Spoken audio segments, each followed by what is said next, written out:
Hello students, start करते हैं chapter third matrices exercise 3.1 question number 7। Find the value of A B C and D from the equations. Matrix equation दी गई है, 2x2 matrix है। A minus B 2a plus C 2a minus B 3c plus D equal -1 5 0 13। आपके पास दो matrix equal हैं तो correspondence elements equal लेते हैं। तो यहाँ से सॉल्यूशन से हम कंपेयरिंग करेंगे मैट्रिक्स को। फर्स्ट वैल्यू आ जाएगी आपके पास a माइनस बी इक्वल -1, क्योंकि फर्स्ट वैल्यू फर्स्ट के इक्वल लेते हैं तो इसको ले लेंगे आप फर्स्ट इक्वेशन। ऐसे ही सेकंड यहाँ से ले लेते हैं आप 2a माइनस बी इक्वल 0, और इसको ले लेते हैं आप सेकंड इक्वेशंस। यहाँ से लेते हैं आप 2a प्लस सी इक्वल 5, इसको ले लिया जाएगा थर्ड इक्वेशन। और नेक्स्ट जो आपके पास में 3c प्लस डी इक्वल 13। हमारे पास ये 4 इक्वेशन रहेंगी। इन 4 इक्वेशन को ही सोल्व करके हम ए बी सी की वैल्यू फाइंड करेंगे। अब सबसे पहले हम यहाँ से फर्स्ट और सेकंड इक्वेशन से ए और बी फाइंड करना चाहते हैं। ये बी की कोफिशिएंट -1, यहाँ भी बी का कोफिशिएंट -1। डायरेक्ट लिख देंगे subtract equation second from first. अब फर्स्ट इक्वेशन में से इसको लेस करते हैं तो a माइनस बी -1 यूँ क्यों लिख देंगे फर्स्ट, और सेकंड को भी आप सेम लिख देंगे।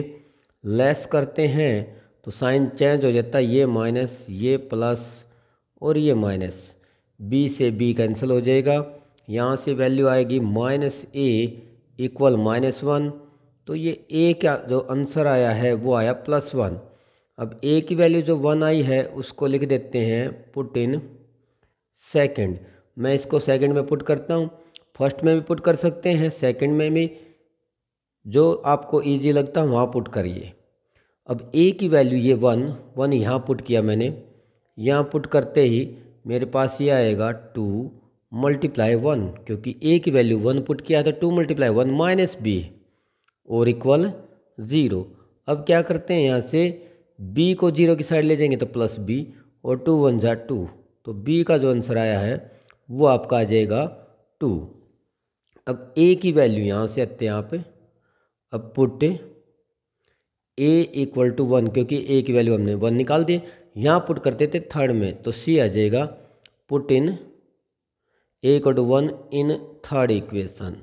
अब यहाँ थर्ड इक्वेशन में 1 पुट करेंगे तो ये आ जाएगा 2 × 1 प्लस c इक्वल टू 5। अब यहाँ से 2 1 जा 2, अब 2 को लेस करेंगे उधर जाके तो यहाँ से c का आंसर आएगा 5 - 2, और ये आंसर जो आपका आया है c वो आ जाएगा 3। अब c की जो वैल्यू आई है वो फोर्थ में पुट कर देते हैं, put c equal 3 in equation 4। जब आप c की वैल्यू यहाँ पुट करेंगे तो 3 मल्टीप्लाई, क्योंकि आपने यहाँ c की वैल्यू रखनी है वो आई है 3, प्लस में d इक्वल 13। तो यहाँ से d का जब आंसर निकालेंगे आप 3 3 जा 9, इसको 9 को उधर जाके लेस करते हैं 13 - 9, तो जो d का आंसर आया है आपका 13 - 9 हो जाएगा 4।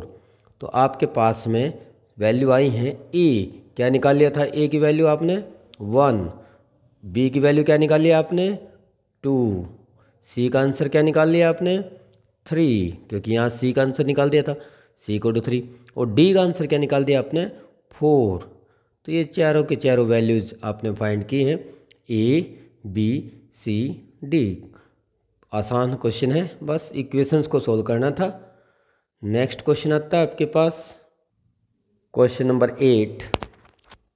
If a equal aij a matrix m by n order is a square matrix if, first option है a equal m less than equal n less than, and b m greater than n, and c m plus n, और d none of this. कोई भी square matrix होता है हमारे पास कि number of row equal number of columns, तो क्या कहते हैं number of rose equal number of columns. ये चीज़ है कि भाई कोई भी स्क्वायर मैट्रिक्स तब होता है जब रो और कॉलम सेम। तो यहाँ रो m है और n कॉलम है, तो रो इक्वल m, तो यहाँ से आ जाएगा m इक्वल टू n। तो क्या हो जाएगा m इक्वल n के लिए जो थर्ड है सी ऑप्शन रहेगा, m equal n। Next question है आपके पास question number 9, which of the given values of x and y make the following pair of matrix equation are equal. तो आपने यहाँ इक्वेशंस बतानी है कि जो भी मैट्रिक्स इक्वेशन दी गई है वो मैट्रिक्स आपके इक्वल के लिए हो सकते हैं कि नहीं, वेरिएबल की x एंड वैल्यू y की वैल्यू बताइए। तो सबसे पहले क्या करते हैं, दोनों मैट्रिक्स को हम इक्वल लेते हैं कि भाई है कि पॉसिबल नहीं, एक a है एक b है। If a and b are equal then this implies, तो फर्स्ट एलिमेंट्स फर्स्ट, क्योंकि by equality of matrix, by equality of matrix. Matrix equality कब होती है, जब कॉरस्पॉन्डेंस एलिमेंट सेम रहेंगे। तो यहाँ से हमने लिख दिया है 3x + 7 इक्वल 0 के, अगर इक्वल हैं तो कॉरस्पॉन्डेंस एलिमेंट्स इक्वल रहेंगे। यहाँ से वेरिएबल की वैल्यू निकालते हैं तो ये आएगा -7, क्योंकि 3x को इधर रखेंगे, इधर लेके जाएंगे -7, और x की जो वैल्यू आएगी वो -7/3 आ जाएगी यहाँ से। अब आप नेक्स्ट लेते हैं ये 5 इक्वल y - 2, और यहाँ से एक और x की वैल्यू है मेरे पास, यहाँ से क्या है 2 - 3x और इक्वल लेंगे 4। तो यहाँ से 2 को लेस करते हैं, दूसरी साइड ले जाके ये ले जाएंगे आप -2, क्योंकि राइट में लेके गए हैं। यहाँ से आ जाएगा आपका -3x 2, और -3 से इधर जाके डिवाइड हो जाएगा, तो ये आंसर आएगा आपका -2/3, क्योंकि -3 से करेंगे तो 2/3 और -7 में रहेगी। ये x की वैल्यू यहाँ से -7/3, यहाँ से x की वैल्यू -2/3। अब y की वैल्यू देखते हैं यहाँ से, तो ये आ जाएगा आपके पास में y - 2, क्योंकि ये जो सेकेंड एलिमेंट्स है सेकेंड के इक्वल हो जाएगा। तो यहाँ से वैल्यू आएगी आपकी y = 5 + 2, तो y का आंसर जो आया है वो आया है 7। अब दूसरी और है मेरे पास y की वैल्यू, यहाँ से y + 1 इक्वल रहेगा 8, और यहाँ से y की जब वैल्यू इक्वली है 8, तो वैल्यू आ जाएगी आपके पास y की 8 - 1, या आप ये कह सकते हैं y = 7।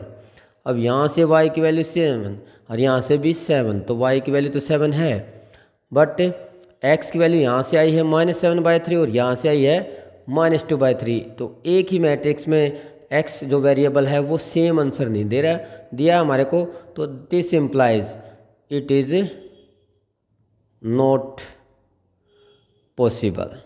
ऐसा पॉसिबल नहीं है कि आपके पास ए मैट्रिक्स और बी मैट्रिक्स आपके इक्वल हो जाएंगे x और y के लिए। कोई भी x और y की वैल्यू नहीं है हमारे पास, क्योंकि x की जो वेरिएबल है उसकी 2 वैल्यू आई है आपके पास में, y कॉमन है, बट x की वैल्यू क्या है, दोनों अलग अलग आई हैं, इसलिए लिखेंगे it is not possible. Next question है आपके पास question number 10, the number of all possible matrices of order 3/3 with each entry 0 और 1 इज। तो आपको बताना है number of possible matrix, order रहेगा 3/3 एंड एंट्रीज है आपके पास 0 और 1।